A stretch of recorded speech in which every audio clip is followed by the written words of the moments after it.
Fala pessoal, tudo bem? Meu nome é Renan, eu sou coordenador pedagógico da assessoria do empreendedorismo criativo e estar aqui é uma grande alegria para a gente, porque significa que a gente está falando com escolas que vão adotar aqui agora o material do EC para 2026. Então já é costume, a gente costuma chamar o empreendedorismo criativo de EC aqui. E o objetivo desse vídeo é algo bem simples e direto aqui com vocês. A gente trazer uma visão geral do que é a perspectiva do EC, como é que a gente trabalha, como é que a gente desenvolve o conteúdo nas escolas e explicar um pouco sobre o processo de assessoria, como é que a assessoria funciona. Então, eu sei que muitos chegam ali ansiosos, com muitas dúvidas, a gente espera esclarecer essas dúvidas aqui e aí deixar vocês ainda mais cientes de como é que vai ser o processo aí do empreendedorismo criativo em 2026.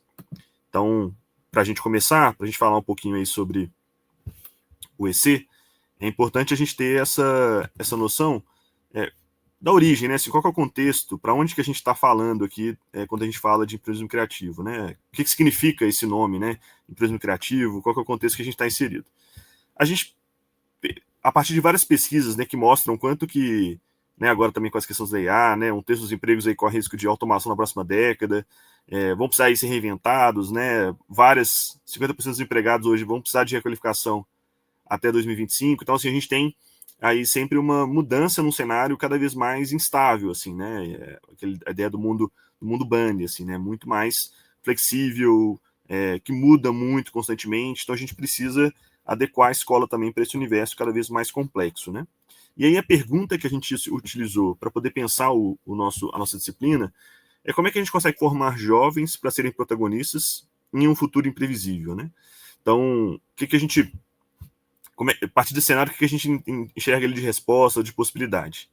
E aí a gente entende que o empreendedorismo e a criatividade são essas duas importantes habilidades que vão permitir para a gente ser protagonista no futuro, né? Independente de qual futuro que vier, se tem ali bem desenvolvido essas duas habilidades, isso vai fazer uma diferença significativa na vida dos nossos alunos. Então, é importante a gente eu estou até utilizando aqui um pouco num raciocínio que a gente usa até com os próprios alunos, que eu acho que vocês vão tendo contato aí com os slides, com o material. A gente costuma perguntar para eles aqui, né? Vocês já perceberam que a vida é uma eterna resolução de problemas, né? Então, para os estudantes lá, muitas vezes eles têm que perguntar, estou com fome, como é que eu fico famoso no Instagram?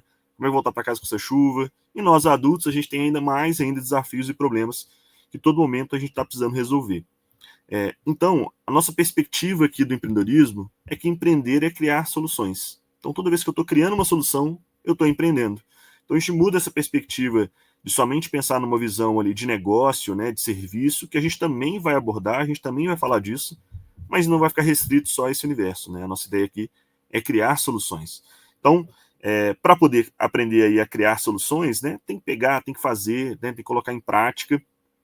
E um aliado importante é a criatividade, né? Porque quanto mais eu melhoro a minha potência de gerar alternativa, de gerar possibilidades, maior a probabilidade de alguma dessas ideias ser uma solução para o problema que eu estou buscando solucionar. Então, por isso que a gente conecta o empreendedorismo com a criatividade. Porque o empreendedorismo é criar soluções e a criatividade é essa potência de gerar alternativas, de criar. Então, juntando isso, a gente entende que a gente ganha ainda mais potência e possibilidade com a disciplina.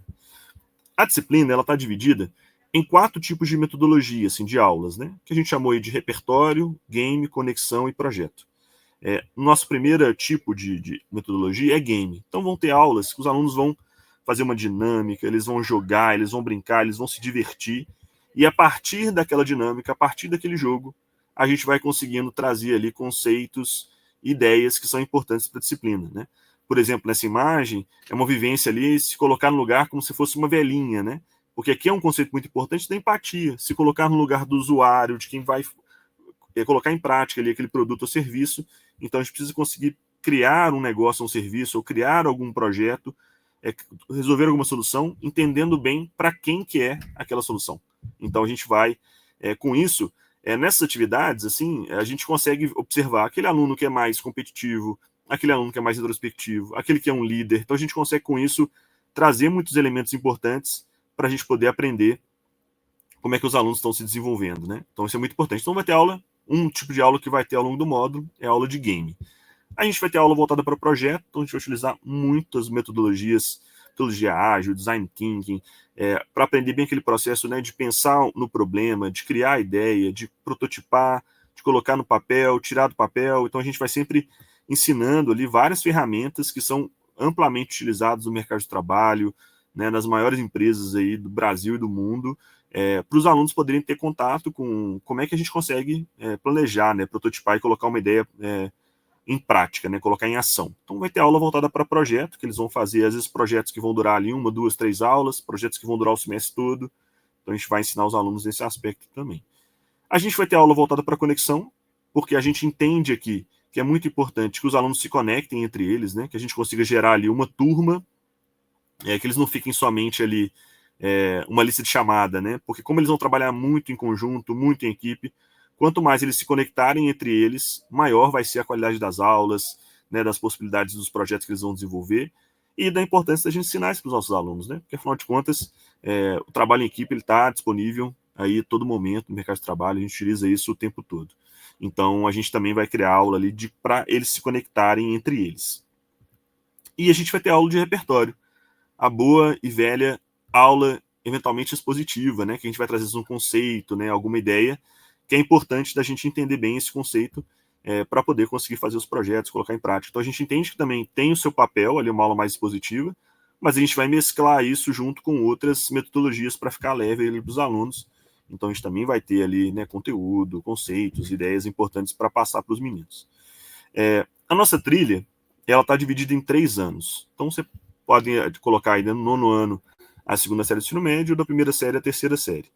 No primeiro ano da disciplina, o nosso grande objetivo é que eles saiam com conhecimento aprofundado ali, o que é criatividade, o que é empreendedorismo.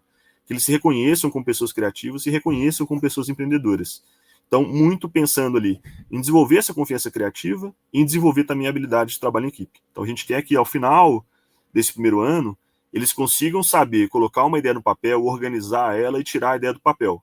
Em projetos ali que vão ser, como eu comentei, às vezes durante as aulas, um projeto, um evento dentro da escola, e a gente vai desenvolvendo essas ideias. No ano 2, a gente já vai aumentar o desafio ali para os meninos. A gente vai trabalhar com design thinking, vai trabalhar com objetivos de desenvolvimento sustentável, então eles vão ter que desenvolver um projeto que vai durar o ano todo, mas uma primeira parte que eles vão pensar num problema, numa ODS, e pensar bem, ele chegar na raiz daquele problema, porque a gente vai trabalhar muito com os meninos essa ideia, que é importante a gente entender bem o problema antes de pensar na solução. E no segundo módulo do ano 2, a gente vai colocar essa ideia em prática. Então vai criar um projeto que pode ser no entorno social ali da escola, na cidade, no bairro, enfim. É algo que possa sair ali dos muros da escola e que tenha um impacto social relevante ali naquele projeto. Então, é muito importante entender que, vocês estão vendo que até agora eu não falei assim, eles vão criar um negócio, vão criar um serviço. A gente não vai estar falando exatamente de negócio, mas a gente vai estar utilizando todas as ferramentas para se criar um negócio, para criar um produto ou serviço, só que a gente entende que a gente tem um processo aí para caminhar até chegar nesse universo, que vai ser o ano 3, né? No ano 3, a gente tem um módulo voltado para criação de um produto digital, então eles vão entender como é que funciona a criação de um produto digital, vão fazer um evento com a Ideatom, vão competir com outras escolas para ver quem consegue produzir um produto digital melhor, e aí a gente vai entrar mais profundamente no universo dos negócios e dos serviços, né? E no último módulo, a gente vai falar, aí de fato eles vão criar um negócio, né? A gente vai passar pelo Canvas, eles vão desenvolver um negócio, vão colocar isso em prática, e eles vão com certeza perceber no ano 3 que a gente já estava ali desenvolvendo várias habilidades para criar um negócio, só que com outros projetos, né? Projetos menores ou projeto social, para a gente chegar com eles com mais maturidade para desenvolver um negócio próprio, né? Então a gente vai criando e desenvolvendo essa trilha junto com os meninos. É muito importante que vocês tenham clareza que a gente está super alinhado com o novo ensino médio, com o BNCC, então a gente passa aí por todos os eixos estruturantes do novo ensino médio, todos os nossos planos de aula estão lá detalhados as habilidades que a gente está trabalhando, então a gente está super alinhado e a gente consegue fornecer para vocês, de fato, um diferencial importante para a escola de vocês, né? Então, assim, comuniquem isso, deixem isso bem claro, né? Assim, eu acho que evidenciar isso, né? Os projetos que os meninos forem fazer, as aulas, né? No Instagram de vocês, né? Para as famílias, deixar isso muito bem claro. A gente ganha muito porque sabe que é algo novo, né? As famílias não sabem como é que funciona. Então, quanto mais a gente dá visibilidade para aquilo que está sendo feito na sala de aula, melhor ainda, né? E aí, entrando agora numa parte mais prática mesmo, né, da disciplina, né? Então, pensando, pô, beleza, Renan, a gente vai começar lá a desenvolver a disciplina. E aí, né? Como é que vai ser ali o processo de assessoria, né? Tem alguém lá que vai me ajudar? Como é que vai ser a formação? Como é que é o perfil desse facilitador, né? Então, acho que aparecem, de fato, muitas dúvidas nesse processo e a gente quer aqui esclarecer para vocês como é que vai funcionar isso. O primeiro ponto aqui importante, né, da gente entender é que a nossa assessoria, ela é uma assessoria que a gente tem aí uma assessora específica, né, que vai acompanhar vocês nesse trabalho desenvolvido aí nas escolas. Então a gente sempre vai estar ali no WhatsApp comunicando com vocês. Todas essas aulas, né, no módulo, 17 aulas, a gente tem um plano de aula específico para cada aula. Então, cada aula tem um plano de aula detalhado ali, explicando com detalhes como é que vai funcionar aquela aula. A gente tem um PPT que acompanha aquela aula, que o professor pode utilizar ou não ali no dia a dia dele, mas está lá disponível. Um PPT assim, com design muito bem feito, com uma animação muito bem estruturada, que eu acho que ajuda muito, ajuda muito a conduzir a aula. Então, acho que é importante utilizar. A gente tem uma formação que é online, né, semestral, que está no Profis, que a gente passa ali as instruções sobre como desenvolver a disciplina. E além disso, a gente tem um vídeo condução para cada aula. Então, cada aula, além do plano de aula, a gente tem um vídeo gravado explicando como conduzir aquela aula. Então, a gente consegue deixar tudo muito bem amarrado para vocês se sentirem seguros ali para poder aplicar aquele módulo. E cada módulo tem um podcast, olha que legal, gente, um podcast onde que a gente vai desenvolver conceitos e informações importantes para o desenvolvimento daquele módulo. Então, a gente vai falar claro, né, a gente mostrou que você seja professor de história, de geografia, de matemática, não teve muito contato com o empreendedorismo. A nossa ideia também é te formar também para além só da aplicação das aulas, de conteúdos gerais, para você conseguir chegar ainda mais seguro para a sala de aula. A gente tem ali, os alunos recebem uma apostila, né? Então todo aluno recebe uma apostila, as apostilas elas são semestrais, né? Cada semestre tem uma apostila diferente. Todas as ferramentas, materiais, está tudo disponível ali na Plural. A gente tem uma proposta de avaliação também diferenciada, porque a gente sabe que por ser uma disciplina muito prática, de aprendizagem baseada em projetos, a gente entende que é muito importante que a gente tenha também um modelo diferente de avaliação. A gente também vocês recebem um guia do facilitador, que é basicamente todas as aulas do módulo resumidas ali num livrinho, vocês conseguem ir acompanhando e conduzindo. A gente também tem o nosso grupo de WhatsApp com todos os facilitadores, que a gente chamou aqui de comunidades facilitadores. Então, olha que legal, vocês podem conseguir trocar com professores de todo o Brasil, né, compartilhar angústias, vitórias, conquistas, projetos. Então, a gente consegue aprender muito nesse grupo, uns com os outros, para fazer a atividade funcionar. E aí, se você ainda não escolheu aí o facilitador, né, da escola de vocês, quem vai aplicar essa disciplina, eu queria trazer aqui algumas sugestões importantes para essa escolha, né? Eu acho que é uma escolha muito importante para o trabalho de vocês. A gente entende que não precisa se preocupar em ser alguém que já teve um negócio, alguém que já é empreendedor, alguém que já sabe muito sobre esse conteúdo, porque, eventualmente, um professor que já abriu um negócio, que já sabe muito, ele pode chegar, às vezes, com uma visão muito voltada somente para negócios, que não é a nossa proposta aqui. Né? A gente quer entender uma disciplina que vale para qualquer um. Independente se a pessoa quiser fazer um negócio, serviço ou não, ela também pode e vai aprender muito com a disciplina do EC. Então, para mim, um critério muito importante é um professor que esteja disposto a aprender. Aquele cara que vai comer ali o plano de aula, vai ler tudo, vai pegar a apostila, vai se interessar, vai tentar fazer tudo ali nos mínimos detalhes, porque é algo novo e quanto melhor ele conseguir fazer e aplicar, melhor vão ser as aulas, né? E aquele professor que se comunica bem com os alunos. Não estou querendo dizer aqui aquele professor que é amigão, que todo mundo gosta.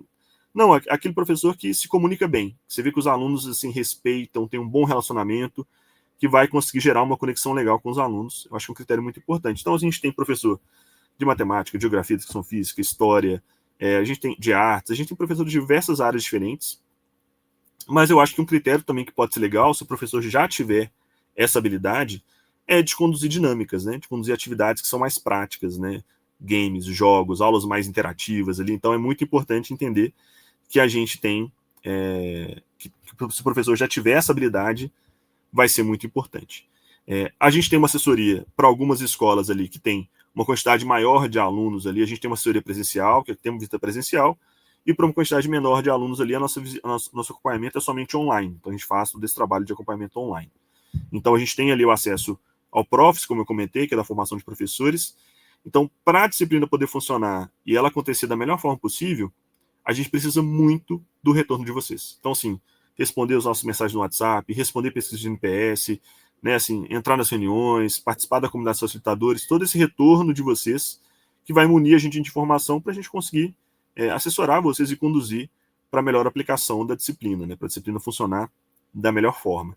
Então, assim, eu espero que a gente tenha esclarecido aqui basicamente qual que é a ideia do EC, né? Eu falei aqui de forma rápida e bem objetiva, mas lembrando que no Profs a gente vai ter isso tudo muito mais detalhado ali para vocês. mas para vocês já chegarem a ter uma noção, olha, fica tranquilo, já está tudo muito bem encaminhado. Então, a partir de janeiro, vocês vão poder conseguir acessar ali no Prof já o material da formação. As formações, então, elas são semestrais e cada semestre é um módulo diferente para ser colocado em prática. Eu só queria mostrar também, antes da gente terminar, a capa das nossas apostilas também, que eu acho que é uma coisa muito legal também da gente evidenciar aqui, de vocês já terem uma carinha aqui. Por quê? Porque isso também é um diferencial muito importante que a gente entende aqui para o material, né? Todos os módulos, né, eles foram pensados no design específico para cada módulo, né? Pensando no conteúdo que está sendo abordado, na juventude, na linguagem. Então, são apostilas que conectam muito com os meninos. E para vocês que estão chegando agora, todos os alunos de todos os anos escolares vão fazer o EC1 e o EC2, que a gente entende que são os módulos ali de início, né, da disciplina. Então, ao longo dos anos depois, eles vão subindo, escalonando nesses módulos. Mas, inicialmente, se está ali do nono à segunda série, todo mundo faz EC1 e EC2. E depois a gente vai subindo e vai criando essa escala aí direitinho da disciplina. Né? Então, a apostila é, com certeza, um diferencial também significativo da nossa disciplina, aquilo que a gente consegue entregar algo muito diferente para os alunos, né? Isso para a gente é um valor muito importante também, a gente conseguir evidenciar isso, né? Deixar bem claro ali para as escolas. E eu queria reforçar, né, essa questão que eu falei anteriormente da gente evidenciar isso. Então, assim, é importante vocês ali, coordenadores, né, professores, estarem muito bem alinhados, conversarem bastante para evidenciar as atividades que vão ser feitas em salas, né, seja no Instagram, seja no portal que vocês têm de comunicação com as famílias, né, na reunião de pais também ter um momento para explicar qual é a proposta da disciplina, porque como envolve muita brincadeira, né, muitas dinâmicas, eventualmente um pai ou outro pode falar, né, pô, mas o que meu filho está aprendendo com isso, né? Então se a gente consegue deixar isso muito claro, muito bem explicado, a gente consegue ganhar também as famílias do nosso lado para o diferencial e isso também se tornar ainda mais um diferencial para a escola de vocês. Beleza, gente? Vou ficando por aqui então. Obrigado pela audiência aí, por terem visto aí direitinho. E a gente vai ter aí o grupo das escolas, né, com os assessores. Então a gente tem a Letícia e a Luísa que vão acompanhar vocês. Qualquer dúvida, pode mandar no grupo das escolas lá que vocês tiverem, que a gente está aqui para assessorar vocês. Seja em relação ao pedido do material, qualquer dúvida, a gente está numa época agora de pedido, então qualquer dúvida, manda lá que a gente ajuda vocês. Muito obrigado, pessoal. Até a próxima.